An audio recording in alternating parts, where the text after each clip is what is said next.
inflatable stuff that are going to go rolling down maybe the sidewalk, or maybe you might find it in your neighbor's yard, or maybe you might not find it ever again at all. Well, right now I'm standing inside Sam Houston Park, located in Houston, Texas, all thanks to our virtual view technology.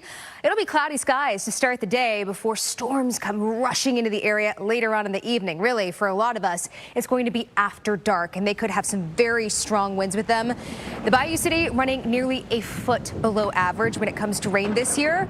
It won't soak up much of the beneficial precipitation, at least in Houston. It's going to be fairly limited as far as the rainfall amounts, but the severe weather, that's a definite possibility. So we're talking a torcon of 2 to 3 around the Houston area, 2 as we get down towards the Galveston area, but 3 Houston and points to the north. So just know it's a possibility. And when I show you the timing, it's a little bit concerning because a lot of this stronger weather will be moving in through the overnight hours, well after dark, well after a lot of us go to sleep tonight. So make sure you have a way to get warnings. Let's fast forward this to midnight. You can see our cold front. It is approaching from the west and the northwest. That will start to swing in through the very early morning hours of Tuesday. It's a thin line, but along that line we could have gusty, damaging winds, as well as an isolated spin-up tornado or two. By the time we get to 4 a.m., we have some of those residual showers, but the main line and the strongest part of this line is going to be off to our east by the time you wake up tomorrow morning. So this truly is an overnight event. Let's jump up into the Dallas-Fort Worth area where we already have some rain this morning. Just get ready, Dallas. It's going to be a soggy day. I don't think there's going to be too many complaints, although because we have such a need for rainfall in this area. So we have rain, light rain for the first part of the day. We get to the lunchtime hour, and here we have the heavy rain that starts to move in. And with that, we could have some isolated, damaging wind gusts, but I think really the rain and the beneficial rain is going to be the big hallmark of this system moving through. And, you know, Jordan, Dallas, I'm thinking of Oklahoma City, Tulsa, a lot of areas that will see the rain today, they desperately need it. Yeah, definitely. We could get video to talk more about that a little bit later, but where we also need the rain is here in the Northeast.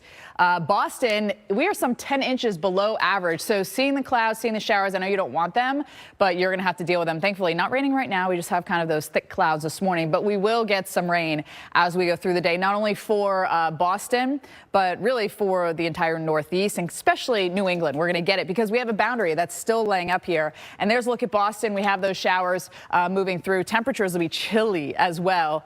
61 is our high today. We don't do much better on Wednesday with 64 degrees. So what's happening? We still have actually an active boundary, low pressure here, and that's going to be our lifting mechanism. So that's why we have the clouds. That's why we have the showers.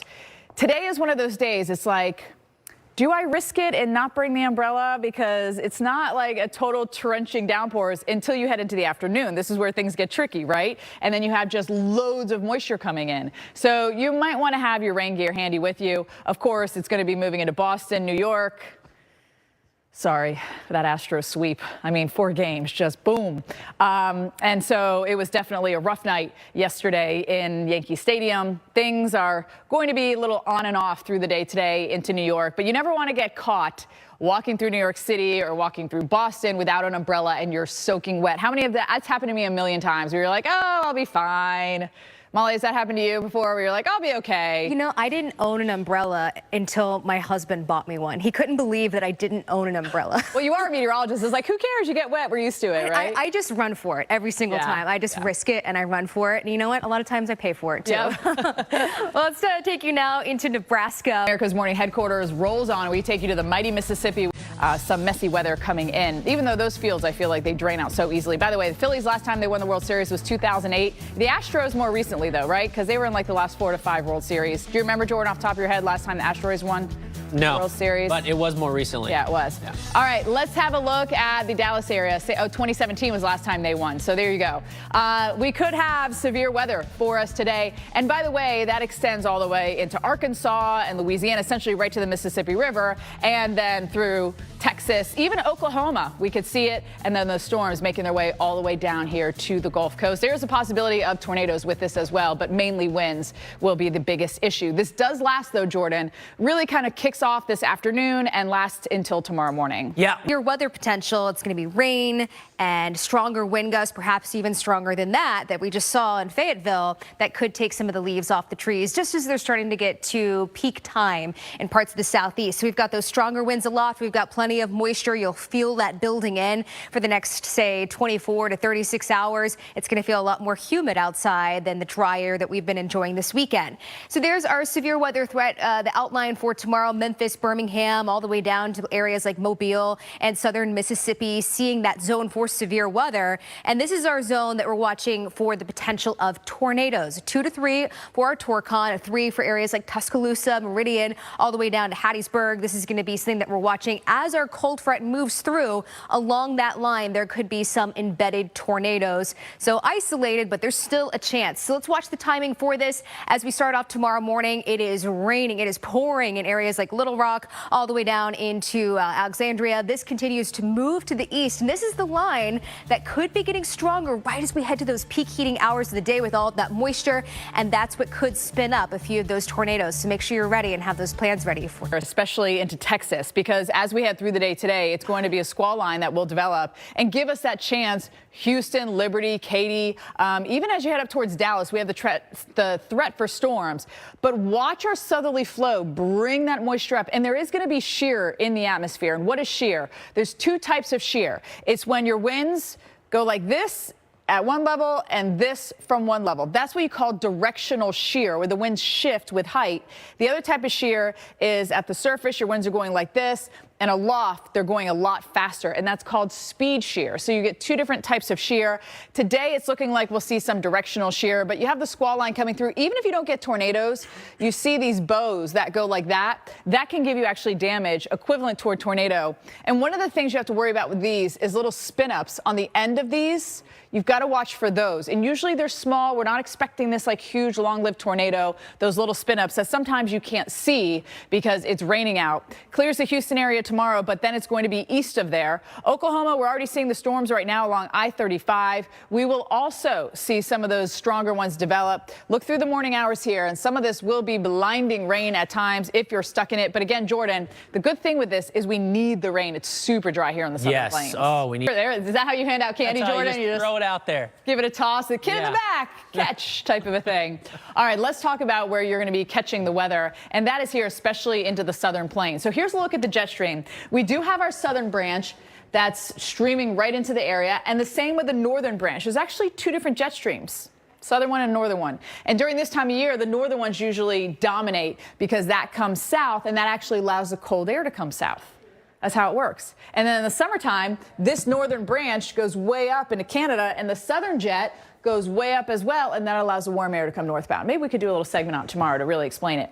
Because today, the 2 are going to come together, and what's interesting is some of our winds are going to be going a little west, some of them are going to take that turn north with the northern branch, and so you have a little diffluence in the atmosphere and perhaps a little extra lift to help us out due to the jet stream winds. We also have this upper level low that gives us instability as well. So we do have that instability there in the atmosphere in many different ways. And look at that jet stream punching in. And this, by the way, is what's happening if you think of the atmosphere like a hamburger, around closer to the top bun. And we also have a low-level jet that's going to be screaming in from the south that actually intensifies as we head through the day. So with all of this happening, we could get some stronger storms because we're injecting all this energy into Texas, portions of Louisiana, and Arkansas. So here's a look right now, and you can still see, you see that flow. And by the way, that's bringing moisture all the way from the Pacific into the Southern Plains, not to mention at the surface, we have a southerly flow that's bringing moisture in as well. So that's why we have the storms, because we have all that going on. Notice back towards where we have the upper level low, you get a little bit of snow because an upper level low is cold air aloft. And so that's going to cause our instability. So the possibility of severe weather from Corpus up to really Little Rock. There is a chance for tornadoes. I think winds will be the biggest issues, but you can get little spin-ups on squall lines like this once they go through. And you can see that southerly flow bringing our moisture up, right? Here's the line developing. Dallas, it looks like at 3 o'clock in the afternoon. That is all going to be pushing east. And you see that it just continues to develop. There's our upper level entity. So you think you're going to clear out? No, you've got to get through that upper level system before you really start to clear out. And look, overnight, it's not all just about the daytime heating. this is going to continue to progress eastbound as we head into tomorrow. So, Molly, what this big list says is that you could have some wind damage. So keep that in mind. And like you were mentioning, all those Halloween decorations. Have you ever seen them when they roll down the street? I mean, it's almost kind of comical. Yeah. But at the same time, you're like, okay, that's someone's Halloween decorations. And some kid's going to wake up sad that there's not a pumpkin in their front yard anymore. Bottom line, secure it before the wind moves in. And right now, I'm standing in one of those places that you might want to secure those Halloween decorations. This is Sam Houston Park, located in Houston, Texas. All thanks to our virtual view technology. Cloudy skies here as we finish off the day, and then it gets dark and the storms come rushing into the area later on in the evening, along with some strong winds. The Bayou City, well, you're running nearly a foot below average when it comes to the rainfall this year. So it might be a welcome sight for you.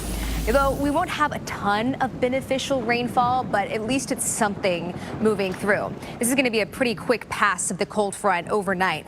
And overnight really is the key timing of this, because when we have severe weather that happens after dark, it is all the more dangerous. A Torcon of 3 for the Houston area. We go down to Galveston and we're talking about a Torcon of 2. So lower numbers on the scale, but anytime there is a number, there is a threat. We'll be dry for most of the day, maybe a few passing showers, and then our main cold front starts to move through, and it's along this line that we could see some of those spin up isolated tornadoes. But look at the time. This is 2 a.m.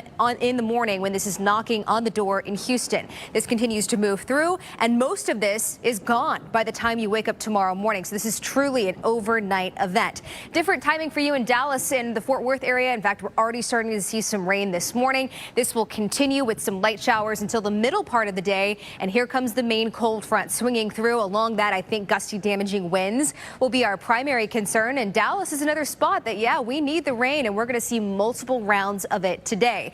Let's jump up into Oklahoma City, as well as up into the Tulsa area, which, by the way, Tulsa, since the beginning of September, you're about 4+ inches of rain behind. So we need this. The farmers, the ranchers, they're desperate for the rain, and we're getting several rounds of it today, and heavy rain at that. In fact, the northeastern corner of the state, we could end up with anywhere from 2 to 3 inches of rain before all is said and done. But embedded in that, some gusty winds, and that can cause some damage, maybe even some power outages as this continues to move through. And hopefully, because we are so dry and we're seeing so much rain at once, Jordan, I hope we don't have problems with flooding. I hope not. A little bit. I don't think it's going to fix the whole problem, but it's certainly going to help. And another place where we need the rain and all the help we can get is Boston. Right now, we have the clouds. We don't have any showers that are falling, but that's going to change. We anticipate some soaking rain to push into the Boston metro, and we need it. We are still about 10 inches below average on rainfall. So let's talk about who's going to see the rain, not only into New England, but also in the Northeast. And look at Boston, 60s and showers. That lasts through our Wednesday. We still have this boundary that's kind of laying right over the area. And that's why we're seeing the clouds and the showers. That's a lifting mechanism. But notice that rain that is pushing northbound, that will continue to do so and really make matters worse here into the Northeast. Of course, all the New Yorkers out there pretty bummed, I'm sure, about the Astros sweeping them to get into the World Series, and the weather is not going to help the situation. Or maybe it does, because it's cloudy and wet and you can just like lay in bed and mourn the loss there. But much of that rain is going to stay mainly by the I-95 corridor. It's not going to be back here towards the Great Lakes. You know, on this date in 1901, a 63-year-old school teacher named Annie Edson Taylor became the first person to successfully plunge over the Niagara Falls in a barrel. It's illegal to do that, by the way, so don't try to throw yourself over Niagara Falls here or even American Falls. And I'll tell you what, the rain's going to be falling from the sky. At least our temperatures are a little more mild for us here into New York City than into Boston. But through our Tuesday, the system just kind of lingers around until it gets kicked out by our next weather maker. So this is going to stay with us, unfortunately, at least as we head into our midweek forecast. Molly. All right, thanks, Steph.